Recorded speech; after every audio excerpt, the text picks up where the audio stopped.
When did you know that education was like your calling, that this was the field that God had chosen for you? I began even when I was in high school to have the concern for how do we help people? How do we teach them better?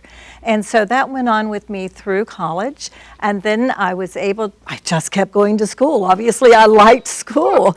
So I've got my doctorate and then I began to teach. And I knew then that that was the place because we are able to engage to help people think more critically, to help them have the discernment of the Spirit when we teach in Christian schools like Oral Roberts University. And we're able to help them really advance and become fully alive in their purpose and their intent, not just in small ways, but in big ways to help transform their communities. What I love about the work that you do is you give a hand up, not a hand out. Yes. And that hand up invites people to really discover that God-given potential that's in them.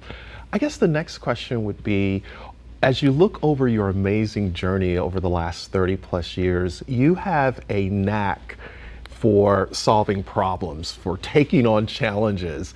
And I'm curious, and I'm sure all of our viewers and listeners want to know, how did you discover this gift for solving problems?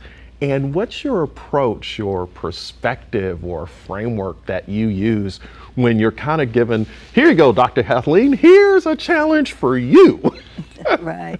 Well, I have to say it starts with excitement about solving problems. The creativity and imagination that kicks in has to come from that desire to like to solve the problem. And I do. Anything that's not been done, it's like, how do we break it down and how do we deal with it? So the first thing I do is that I approach it from what I know about the topic and my existing repertoire of experiences or knowledge. What I lack, I go and I start reading about it. I want to understand it. The next stage then is that I begin to see, where are we going? What is the future? So how do I dovetail this opportunity for transformation and change? Because that's what every challenge and every problem is. It's a transformational opportunity. Sure. How do we then transform it in the right direction so that we are moving not just with what's needed today, but over the next 3 years, 5 years, 20 years, and 30 years?